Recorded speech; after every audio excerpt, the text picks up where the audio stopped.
Bueno, lo primero, daros gracias. Daros gracias a los organizadores, porque yo estoy encantado, siendo de León y poder volver a León a hacer cosas de estas, pues a mí me siento enormemente orgulloso de que podáis resistir una charla como esta. Y luego, sabéis que el título es ¿por qué la impresión 3D va a fracasar o no? Y entonces lo que os voy a dar son las claves de por qué puede fracasar, y veréis que no estamos hablando de bromas, o por qué, si hacemos algunas cosas, podría tener éxito. ¿Sí? Bueno, fracasar con respecto. La impresión 3D puede ser un sector económico grande. Para que os hagáis una idea, ¿cuántos millones de euros creéis que mueve el cine en España? Directamente unos 270, indirectamente unos 600. Yo creo que la impresión 3D va a superar esto en año y medio, aproximadamente. Sí, yo creo que el impacto va a ser mayor de 600 millones de euros en año y medio. Por tanto, si el cine es un sector y tiene una serie de ayudas, etcétera, también podría tenerlo. Luego, la impresión 3D va a poder transformar por abaratar ciertos costes. ¿De acuerdo? Va a transformarlo radicalmente. De hecho, en todo lo que es el prototipado, no tiene sentido determinadas estrategias que ya existen. No tienen sentido. Y la gente que está todavía en ese sector y que tenga conexión con mecanismos legislativos, es decir, con gobiernos, va a hacer cosas para que la impresión 3D no triunfe. Luego, también, por ejemplo, va a promover cambios en los mecanismos de la cooperación al desarrollo. Mira, hace poco estuve viendo cómo, no sé si sabéis lo que es un cromatógrafo. Un cromatógrafo es una máquina para conseguir determinar si hay ciertas sustancias, por ejemplo, en el agua. ¿Vale? Un cromatógrafo puede costar normalmente 3.000 euros. Pero un cromatógrafo se puede imprimir. Y el coste del material para imprimirlo es de 50 euros. Entonces, claro, si la ayuda al desarrollo, en lugar de dar un cromatógrafo que produce un fabricante, tú le das simplemente la máquina, le das los planos y ellos lo hacen y ellos lo pueden mejorar, de repente no estás convirtiendo a una gente independiente, sino que estás generando una nueva gente que puede innovar y que puede empezar a hacerte competencia. Entonces, la ayuda al desarrollo también se va a transformar por estas cosas que estáis haciendo aquí. Y finalmente, la sociedad. Va a haber muchas cosas. A ver, ¿por qué no voy a poder tener yo un vaso con la forma que yo quiera? Ahora ya podemos tenerlo, es asumible. Y probablemente haya fabricantes, digo, de vasos o de cualquier otra cosa, que digan, no, esto no se debe hacer por cualquier tipo de razón. Y ya veréis qué razones más divertidas. Bueno, lo que quiero resumir es que va a haber una transformación muy importante y como consecuencia de esa transformación muy importante va a haber ataques. Va a haber ataques. Vamos a pasar al... Bueno, y va a haber ataques el primero, de la inconsciencia que tenéis la mayoría de vosotros de que sois un sector, ¿vale? Y va a haber ataques de la estupidez interna y externa. Y ahora me explico. A ver, la inconsciencia de que ya sois un sector económico relevante, ¿vale? Aunque todavía no facturáis mucho, sois un sector económico relevante. No sabéis todavía, ni lo sabemos, porque no ha habido ninguna estadística, ningún informe que diga que sois un sector económico. Por lo tanto, de cara a las administraciones, no existís. Y por tanto, no os van a dar ayudas, no os van a considerar, no os van a recibir, no sois nadie. Por no saber que realmente sí lo sois, pero no tenéis una figura. No sabéis que sin una organización va a haber enemigos que van a intentar acabar prácticamente o desactivarlo al máximo. Y no sabéis que incluso van a poder llegar a censurar las impresoras. Dices, ¿censurar una impresora? Este señor se le ha ido... No, no.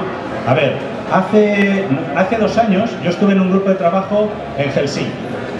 Y en Helsinki, en ese grupo de trabajo, me dijeron, vamos a ver qué podemos hacer para luchar contra que las impresoras sean censuradas, porque, como en una impresora 3D tú puedes imprimir una pistola, no una bala, pero sí puedes imprimir una pistola y un cuchillo. Por tanto, si tú tienes una impresora 3D, tú vas a ser declarado un productor de material de defensa. Y por tanto, te vas a tener que registrar. Y por tanto, tu impresora va a tener que estar, digamos, en un catálogo, etcétera, etcétera, etcétera. Es evidente que si esa cosa ocurriera aquí, Dice, que yo cada vez que tengo una impresora o clono una impresora tengo que ir al Ministerio de Defensa o al registro tal a darla de alta. ¿Creéis que el sector va a surgir si eso pasa? Es evidente que no. Pero esto ya se discutía hace 2 años. Y, hombre, aquí en España quizás vamos un poquito más retrasados, pero va a pasar. Bueno, aquí os pongo ejemplos. En el sector de la impresión 3D todavía no hemos tenido problemas, pero en el sector del software libre ya hemos tenido problemas, que es también otra fuente de conocimiento abierto. Y aquí os pongo algunos ejemplos reales. Aquí ya no estamos hablando de lo que podría pasar. Por ejemplo, a Linux le decían que violaba 235 patentes y que por tanto cualquiera que lo usara podría ser demandado por esto. Claro, evidentemente este es un poderoso desincentivo para que tú compres ninguna tecnología libre. Dice, te van a demandar. O, por ejemplo, decían, no, es que Linux, y el software libre en general, es un cáncer para el sector económico, va a destruir empleo y va a ser fatal. ¿Creéis que no van a decir esto de la impresión 3D? Luego, una compañía, incluso que vendía Linux, dijo que Linux era propiedad intelectual suya y que, por tanto, demandaba a todos los usuarios. Y tuvimos la suerte de que, como lo que quería era dinero, demandó a IBM. IBM otra cosa no tendrá, pero tiene los mejores abogados de propiedad intelectual del mundo. ¿Sabéis cómo les llaman a los abogados de IBM? No sé si habéis visto El Señor de los Anillos. Hay una figura que se llaman los Nazgûl, unos señores que no tienen cara. A los abogados de IBM le llaman los Nazgûl, porque son no malos, lo peor, ¿vale? Se metieron con ellos y en este caso perdieron. Bueno, luego se compró compañías como Nobel. De hecho, yo trabajaba allí. Y me fui, coincidió el día justo que fue comprada. Bueno, no fue comprada, hubo un acuerdo estratégico por el cual Microsoft le pagaba un montón de dinero a sus hijos. Y luego también no nos creamos que la gente que nos apoye, porque también habrá una gente, nos va a apoyar porque cree que el conocimiento abierto es mejor para la sociedad y crea más empleo, etc. No. Por ejemplo, ¿por qué aportó IBM a Linux? Pues porque si los sistemas operativos, que es una parte del negocio de tecnología, eran más baratos, la gente se podía gastar más en donde IBM tenía productos. Bueno, vino bien, pero realmente no era una aportación al conocimiento abierto. Sí, indirectamente, pero no directamente. Es decir, IBM tenía bases de datos perfectamente propietarias y lo único que quería era fastidiar a un competidor. Es lícito, pero hay que saberlo. Bueno, y ahora vamos a pasar a las cosas que nos van a pasar. Y lo que nos va a pasar, este es un cuadro que define a la humanidad. Quiero explicarlo un poquito. El eje vertical es si tú haces bien para otros, o abajo, si tú haces mal para otros. Y a la izquierda, si tú haces cosas en bien propio, o a la derecha, en mal propio. Entonces tienes los que hacen cosas buenas para ellos y malas para otros, son los malvados. Estos son muy fáciles de detectar, pues dicen, ese es un tío que te traiciona siempre, etc. Y son los de esta esquinita, ahí abajo. Luego están los colaboradores, los que hacen cosas buenas para sí y además redundan que son buenas para otros. Probablemente muchos de los que estáis aquí estáis en este trozo, ¿vale? Y hay otros incluso que son los altruistas, que aunque les venga mal, que invierten dinero, esfuerzo, etcétera, para que otros estén bien. Y estos son los altruistas. Pero los más peligrosos de todo son los del cuadro de abajo. Es decir, los estúpidos. Y cuidado que todos tenemos nuestra parte. Los estúpidos son los que hacen cosas malas para ellos y malas para otros. Es decir, los que se disparan en el pie y rompen algo, etcétera, ¿vale? Y aquí, desgraciadamente, encontramos a muchos políticos.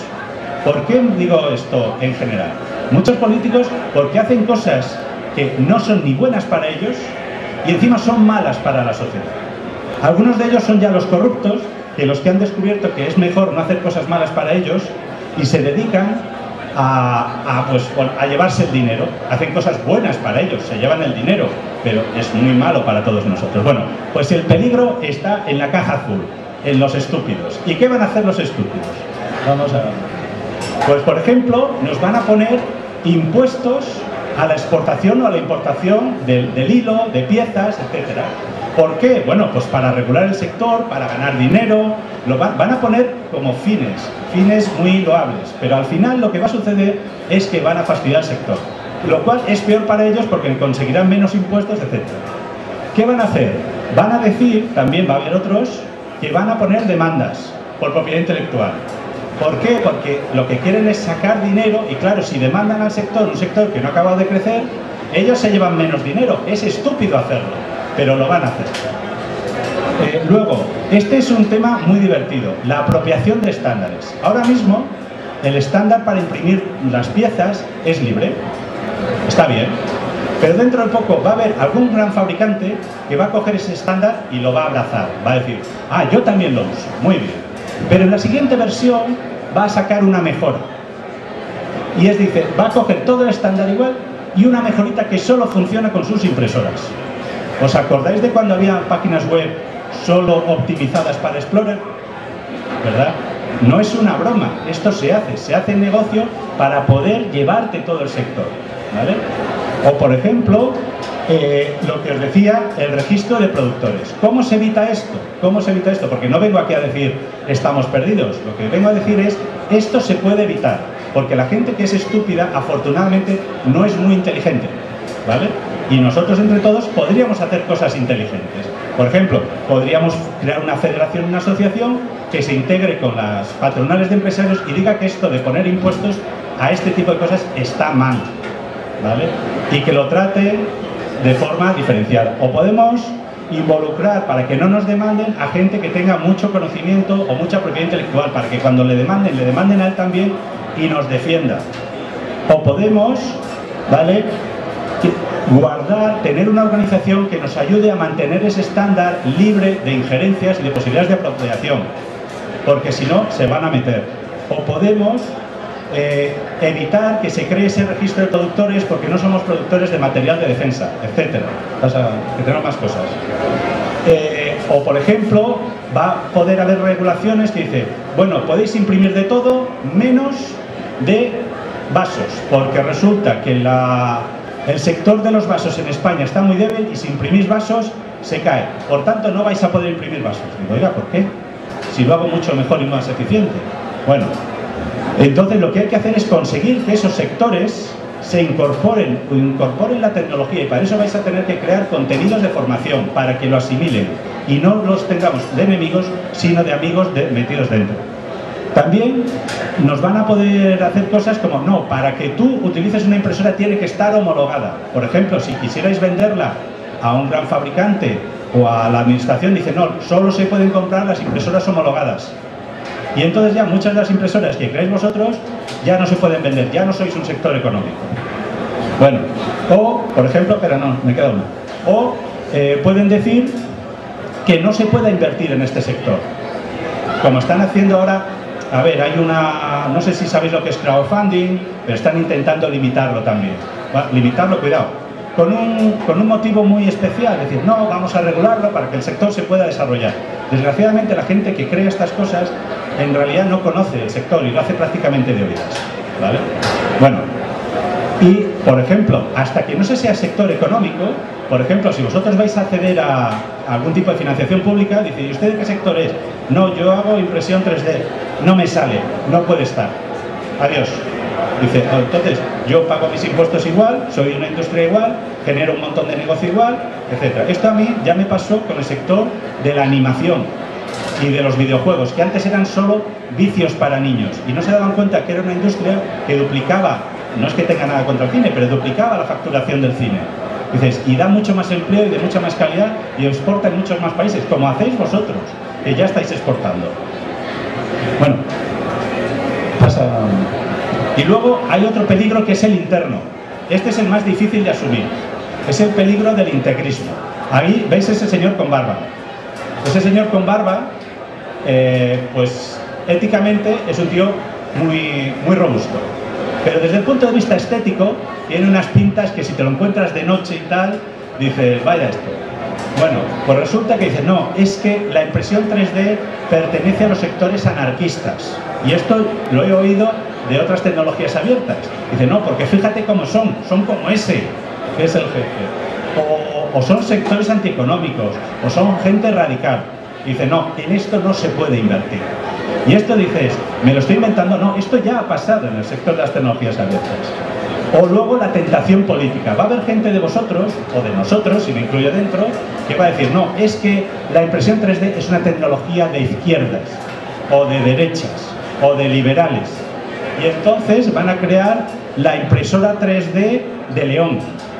Pero de León, de la Administración Pública de León. Bueno. O van a, por ejemplo, a decir, no, esto hay que hacerlo a través de una entidad pública que os agrupe a todos. Y van a estar 2 años. 2 años en este mundo es la diferencia entre ser y no ser. O sea, si nosotros esto que hay que hacer lo hacemos dentro de 2 años, no servirá de nada. Para nada. Luego, o a gente que incluso dentro del propio sector, no, es que mi impresora solo utiliza este estándar y el que utiliza otros estándares no me sirve. Porque el mío es 100% libre. No, hay que interoperar. No vivimos solos y no podemos aislarlos en un grupito endogámico de tal. Hay que abrirse, ¿vale? Aquí os voy a poner algunos ejemplos de cosas que han pasado en España. España en el año 2002 tuvo la primera región del mundo que tenía un sistema operativo propio. En el 2002 salió en el New York Times, fue Extremadura. ¿Qué pasó desde entonces? Pues, bueno, había 110 grupos de usuarios en toda España, 110 grupos de gente que lo estaba utilizando, lo promocionaba, etc. Desde entonces le dieron el abrazo político. ¿Y qué pasó? Pues veis todo ese mapa con muñequitos. Cada administración pública creó su propio juego Linux, ¿vale? Que era medio compatible, pero solo medio compatible con otro. ¿Y qué pasó? Que no sobrevivió prácticamente ninguna. Ninguna. Todo el dinero público invertido se tiró por el desagüe. Y encima, que podíamos haber tenido una distribución en 2002 que hubiese vendido al mundo, pues por supuesto no la tuvimos, ¿vale? Luego yo me he dedicado a investigar un poco cuánto duran las iniciativas de este tipo, las iniciativas Open con financiación pública en manos de políticos. ¿Sabéis cuánto duran? 4 años. Pero es la media. No creáis que es justo una legislatura, no. Hay iniciativas que duran 2 y alguna ha durado 11. Pero en general empiezan y acaban, porque no tienen una continuidad, porque no es su negocio. ¿Me explico? Que esto es solo una iniciativa más para conseguir ponerse unos votos. Bueno, resumiendo, os quiero decir que sois una oportunidad del país. Además, el ámbito hispano tiene mucha preponderancia en la impresión 3D. Estamos más adelantados de lo que nos tocaría industrialmente. Tenemos una oportunidad, pero si no hacemos cosas para orientarnos y para prevenir esta serie de peligros, va a haber gente que consiga que no tengamos impacto económico, no tengamos transformación social, no tengamos nuevos modelos de negocio o la ayuda al desarrollo siga como está. Y eso quiero que empecéis a trabajarlo desde hoy. Gracias.